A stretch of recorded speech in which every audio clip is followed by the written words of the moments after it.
मुख्यमंत्री के साड़ू श्री सुदेव सोनू को भी चुनौती देता हूं कि सुन रहे हैं, गिरिडीह का झंडा मैदान आपके बाप का है।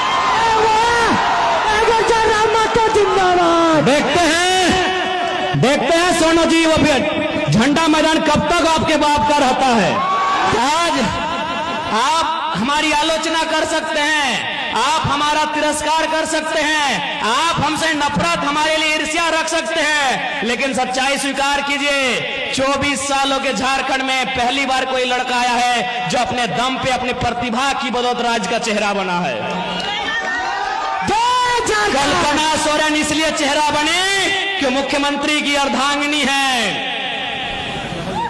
24 साल के इतिहास में हमको एक रिपोर्ट कार्ड दीजिए कि कोई एक साधारण सा लड़का 2 साल पहले उसे गांव के लोग ठीक से नहीं जानते थे, आज वो राज्य में चर्चा का विषय है। मैं 24 साल के इतिहास को आपको पढ़ने कह रहा हूं।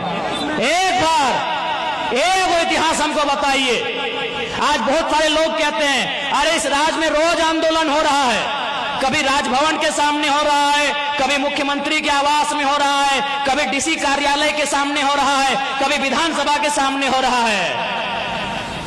तो रोज नेता बनना चाहिए, कहां बन रहे हैं? और हम तो जिस आंदोलन की शुरुआत किए थे 50 लड़के थे। मैंने जिस आंदोलन की शुरुआत की थी धनबाद से, मात्र 50 लड़के थे, और आज आपके बीच एक चेहरा बन के आया है। क्यों? क्योंकि ये नियति की मांग थी। नियति चाहती थी कि कोई आए सामने जो झारखंड के मुद्दों पे खुल के बात करे, कोई आए सामने जो झारखंडियत पे खुल के बात करे, लेकिन कोई बात नहीं करना चाहता था। वो कहते हैं ना कि बिल्ली से तो हर कोई परेशान है, लेकिन घंटी बांधेगा कौन? घंटी बांधेगा कौन? तो बस मैंने वही काम किया है, मैंने आवाज दिया है, मैंने घंटी बांधने का काम किया है। और आज मैं बिल्कुल तमाम मीडिया के माध्यम से तमाम सरकार को, तमाम जनप्रतिनिधियों को, और साथ ही साथ सुपर सीएम मुख्यमंत्री के साड़ू श्री सुदेव सोनू को भी चुनौती देता हूं कि सुन रहे हैं, गिरिडीह का झंडा मैदान आपके बाप का है।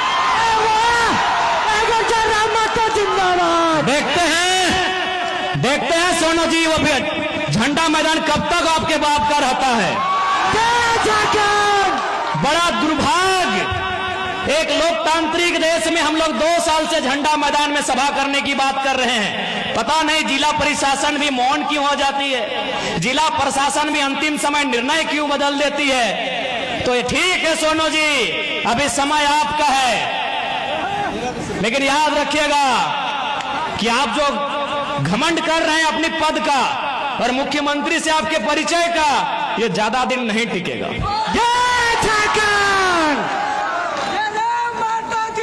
जिंदाबाद जिंदाबाद। और याद रखिएगा, इस बार गिरिडीह की जनता आपसे हिसाब लेगी। गिरिडीह की जनता आपसे इस बात का हिसाब लेगी कि आपने जितना जीएम लैंड में कब्जा किया है, आपने जितना कंपनी और फैक्ट्री से दलाली लेने का काम किया है, उसका पाई पाई हिसाब गिरिडीह की जनता लेगी। माननीय सुदीप कुमार सोनू जी, इस बात को याद रखिएगा। जय झारखंड। आज केवल गिरिडीह की बात करें तो आज आपके आसपास इसी क्षेत्र में हजारों छोटी बड़ी कंपनियां हैं कि नहीं? आज इसी गिरिडीह में हजारों कंपनियां हैं। रंजित दा है कि नहीं? हाँ मनोज दा, इसी गिरिडीह में हजारों कंपनियां हैं। आज आप देख सकते हैं, हर एक कंपनियों से धुआं निकलता है, लेकिन विधायक मौन है। अब सवाल ये उठता है कि विधायक मौन क्यों है? क्योंकि मैं आपको एक अनुभव बताना चाहता हूं। एक कंपनी के किनारे मेरा कार्यक्रम था। जब तक मेरा कार्यक्रम था, कंपनी ने धुआं को बंद करके रखा था। यानी केवल मेरे कार्यक्रम से अगर धुआं बंद हो सकता है, तो विधायक चाहेंगे तो क्या क्या बंद हो सकता है, आप सोच के देखिए। एक कार्यक्रम में, जब तक मेरा कार्यक्रम था, मेरे कार्यक्रम से लगभग 300-400 मीटर की दूरी में एक फैक्ट्री था। उस फैक्ट्री में धुआं उड़ता है, लेकिन जब तक कार्यक्रम था वो धुआं बंद था। क्यों बंद था? न कंपनी के ओनर ने कहा था कि जब तक टाइगर जराम महतो मीटिंग करके चले ना जाए, धुआं मत खोलना। आप सोच सकते हैं, एक लड़का जो ना विधायक है ना सांसद है, अगर उससे इतना खौफ बन सकता है तो जो लोग संवैधानिक पदों में हैं उनसे कितना खौफ बनेगा, आप अंदाजा लगा लीजिए। अब सवाल है, क्यों नहीं चाहते हैं? ये क्यों नहीं चाहते हैं? नहीं, ये इसलिए नहीं चाहते हैं क्योंकि इन्हें वो कंपनियां चंदा देती है। ऐसा नहीं है कि जरा महतो को उन्होंने चंदा का प्रलोभन नहीं दिया है। कभी उन्होंने स्कॉर्पियो तो कभी फॉर्च्यूनर जैसी गाड़ियों का ऑफर रखा है, लेकिन हमने एक ही लाइन कहा है कि मैं उस मिट्टी से आता हूं जिस मिट्टी में शहीद निर्मल महतो ने बलिदान देकर झारखंड राज लिया था। आप ये सौदेबाजी उनसे कीजिएगा जो लोग बिकना जानते हैं। हम झारखंड की राजनीति में टिकने आए हैं, और अगर हम टिक गए तो बेईमानों का बहुत बेहतरी से सफाया होगा। जय झारखंड! बिल्कुल बहुत बेहतरी से सफाया होगा। और मैं आपको कहना चाहूंगा, बहुत सारे लोग आपको कहेंगे कि ये लड़का नौजवान है, कभी कभी एग्रेसिव भाषण देता है, आक्रामक बातें करता है, मारने पीटने की बातें करता है। देखिए भैया, ये मेरा व्यवहार में है तो है। जय झारखंड! मैं कोई छुपा के अपना मेरा कैरेक्टर नहीं है जैसा सुदीप सोनू का है। मेरा कोई कैरेक्टर छुपा के नहीं है, मैं जैसा हूं आपके सामने हूं। मुझे टी शर्ट पहन के मंच में आना पसंद है, मैं आता हूं। मुझे खाली पांव पसंद है, मैं खाली पांव आया हूं। मैं कोई दिखावटी नहीं हूं, मैं जो हूं सो हूं। लेकिन हाँ, इतना कह देंगे, मैंने 2 साल झारखंड को देखा, बहुत करीब से देखा। लगभग नहीं करने तो 20 करोड़ मुआवजा हम लोग लड़के दिलाए। 20 करोड़ रुपया हम लोग मजदूरों को लड़के दिलाए, कहीं कहीं नहीं भी दिला पाए, ये भी सही है, लेकिन 20 करोड़ और लगभग 1500 नियोजन हम लोग लड़के दिलाए। उस लड़ने के क्रम में झारखंड को मैंने बड़े करीब से देखा कि झारखंड में नियम से बात करने से ये राज नहीं चलेगा। इस देश में गांधी का भी आदर है, इस देश में भगत सिंह का भी आदर है, और मुझे लगता है झारखंड में भगत सिंह का चरित्र होना चाहिए। जय जय झारखंड! मैं आपको एक ताजा घटना बता रहा हूं। आपने मेरा वीडियो देखा होगा बागमारा में, शायद पहली दृष्टि में आपको भी बुरा लगा होगा कि लड़का क्या बोल रहा है, बदला लेंगे, खून बहेगा, लहू बहेगा। आपके परिवार को हम देख लिए हैं, आपको भी लगेगा चूंकि वो 30-40 सेकंड का वीडियो है, लेकिन असली सच्चाई क्या है अगर आप सुनिएगा तो आपके पांव के नीचे से जमीन खिसक जाएगा। दरअसल बागमारा के उस कोलियरी में 133 मजदूर काम करते हैं। अच्छा, एक बात बताइए, अगर कोई कहीं काम करता है तो उसके काम का कोई प्रमाण होता है कि नहीं?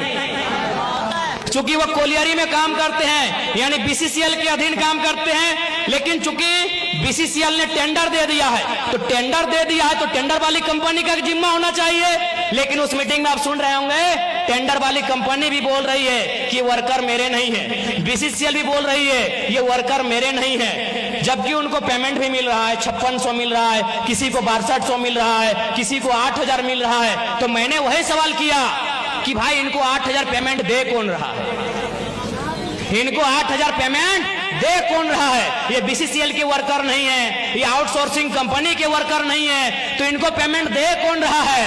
बस वहीं कोई तीसरा आदमी छुप के बैठा है जो विधायक या सांसद है। उनका पेमेंट बनता है 32,000, उनको मिल कितना रहा है? 6,000। बताइए किसका खून नहीं खोलेगा? किसका खून? अगर आप में जरा भी इंसानियत है और आप में जरा भी अन्याय के खिलाफ लड़ने की क्षमता है तो आपका खून खोलेगा ही खोलेगा। पेमेंट कितना बनता है? 32,000। कितना मिल रहा है? 6,000। किसका खून नहीं खोलेगा? अरे वो तो मीडिया चल रहा था, कैमरा था, हमको भी मालूम था कि मीडिया लोग वीडियो ले रहे हैं, नहीं तो बोतल कसम से हम टेबल में पटकने के लिए नहीं उठाए थे। जय जय झारखंड! अगर वो लाइव नहीं चलता ना तो एक पदाधिकारी का कपार में पटक के मारते हैं। बहुत अच्छा। अब आपको अगर मेरा ये कैरेक्टर नहीं पसंद है, वोट मत दीजिएगा, झूठ बोल के वोट नहीं लेंगे। अगर हम लोग सत्ता में आ गए तो बिल्कुल रिएक्शन होगा, जनता के साथ रिएक्शन नहीं होगा। बेईमान और भ्रष्ट पदाधिकारी हैं, उनके साथ रिएक्शन होगा। मैं आपको इसी गिरिडीह लोकसभा की एक घटना सुना रहा हूं। गिरिडीह लोकसभा और गिरिडीह विधानसभा पीरटांड की घटना है। हमारे पीरटांड के साथी भी आए, उनसे पूछिएगा। एक दिन उस ब्लॉक परिसर में 2 ऑफिसर चाय पी रहे थे। बातों बातों में चर्चा शुरू हुआ एक ऑफिसर ने कहा कि सर जयराम महतो का बहुत हवा है, लाखों लोग उसे सुनने के लिए आते हैं, लग रहा है वो गिरिडीह लोकसभा जीत रहा है। तो दूसरे ऑफिसर ने कहा सर अगर वो जीत भी जाएगा तो क्या उखाड़ लेगा दिल्ली जाके, दिल्ली में उसको भाषण देने का मौका भी नहीं मिलेगा। वो एनडीए से भी नहीं है, इंडिया से भी नहीं है, वो मोदी के तरफ से भी नहीं है, वो राहुल गांधी के भी तरफ से नहीं है, तो जयराम महतो क्या उखाड़ लेगा सर दिल्ली में। तो दूसरे अफसर ने कहा कि सर आप ठीक बोलते हैं, जयराम महतो दिल्ली में कुछ नहीं उखाड़ पाएगा, लेकिन सर मेरा दिल कहता है जहां से गिरिडीह शुरू होता है और जहां गिरिडीह खत्म होती है, अगर वहां कोई बेईमान पदाधिकारी उसको दिखा तो रोड में पटक के मार देगा सर। ये मैंने नहीं कहा, ये उस अफसर ने कहा कि जहां से गिरिडीह शुरू होती है और जहां गिरिडीह खत्म होती है, अगर प्रखंड लेवल में या पंचायत लेवल में कोई अफसर मनमानी किया, फुटानी किया, तो जयराम महतो उसको पटक के मार देगा सर, ये गारंटी है। जय झारखंड। यही बेरमो विधानसभा की एक घटना है। एक आदमी को अटेंडेंस रोक दिया गया था। वो आदमी हमारे पास आया, बोला भैया ये ऐसा बात है। हमने कहा कि अधिकारी को फोन लगाइए, तो बोला नहीं एसपीओ की पीओ था, बोले लगाइए फोन। तो हमने फोन लगाया, उनको परिचय दिए कि सर हम जयराम कुमार महतो बोल रहे हैं, इनका अटेंडेंस बंद कर दिया गया है, गरीब आदमी है, नौकरी में रख लिया जाए। उधर से अधिकारी की आवाज आती है कि कौन जयराम महतो, हम तो नहीं पहचान पाए। हम इतने बोले कि आप विधायक और सांसद का खाली आवाज पहचानते हैं ना, अच्छी बात है, तो हम आज आपको अब फोन नहीं करेंगे, फोन काट रहे हैं। अब आपसे हम 2 महीना के बाद मिलेंगे, लेकिन दुआ कीजिएगा कि हम चुनाव ना जीते। अगर चुनाव जीत गए ना और रोड में जहां दिखेंगे पटक के दामोदर नदी में गाड़ देंगे।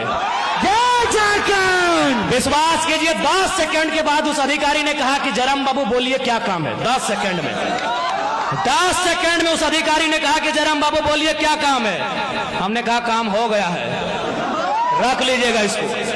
10 सेकंड में, ये कोई बड़ाई नहीं कर रहे हैं। शेख शाहिद हमारे उपाध्यक्ष हैं, वो उसको लेके आए थे, पूछ लीजिएगा कौन है, हम अपनी बड़ाई नहीं कर रहे हैं। शेख शाहिद यही मंच में शायद बैठे हैं, उनसे पूछिएगा वो आदमी कौन है जिसको नौकरी से निकाल दिया गया था। और हमने बस इतना ही कहा था कि अगर आपको विधायक सांसद का ही पैरवी पसंद है तो 2 महीना के बाद हम आपसे बात करेंगे, यदि जीत गए तो हम बात नहीं करेंगे, दामोदर नदी में पटक के गाड़ देंगे।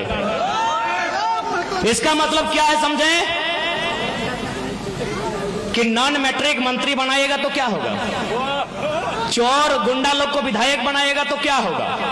अफसर शाही पूरी तरह हावी है, मैनेजमेंट पदाधिकारी मजदूर के ऊपर चढ़ के बात करते हैं। इसलिए झारखंड को मीठी मीठी बात करने वाला लीडर नहीं चाहिए।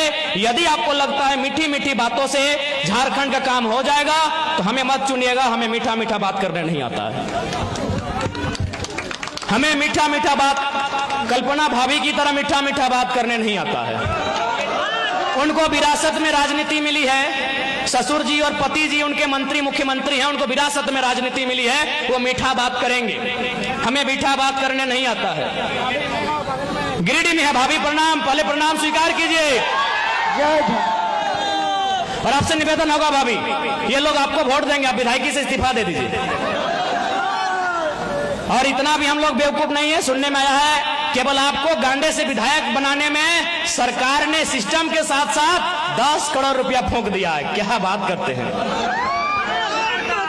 इसलिए हमें मीठा बात करने नहीं आता है। मेरा घर तो चाची है, धनबाद जिला है, ऐसी तो घटनाएं अनेक है। एक घटना बता दे रहा हूं। एक शख्स थे, उनका नाम था सुरेश महतो, भौरा कोलियरी झरिया डिवीजन, आप जानते हैं भारत देश की कोयला राजधानी झरिया। उस शख्स को कोयला के माफियाओं ने बहुत बेरहमी से मारा था, दोनों पांव काट दिया था, दोनों हाथ काट दिया था, जिंदा था वो इंसान, सांस चल रही थी, वो बोल रहा था मुझे छोड़ दो, पता नहीं क्या बोल रहा था, वो आइडिया नहीं, हम बना के नहीं बोलेंगे।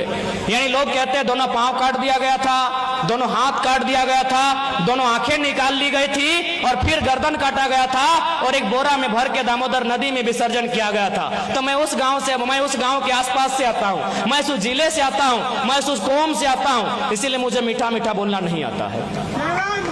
जिंदाबाद जिंदाबाद। मुझे मीठा मीठा बोलना नहीं आता है। मैंने बहुत करीब से महसूस किया है। मैंने आंदोलन को बहुत करीब से महसूस किया है। मेरे पिताजी भी झारखंड आंदोलन के शहीद है। सर पे लाठी लगी थी, जो भविष्य में ब्रेन ट्यूमर बनने का काम हुआ था।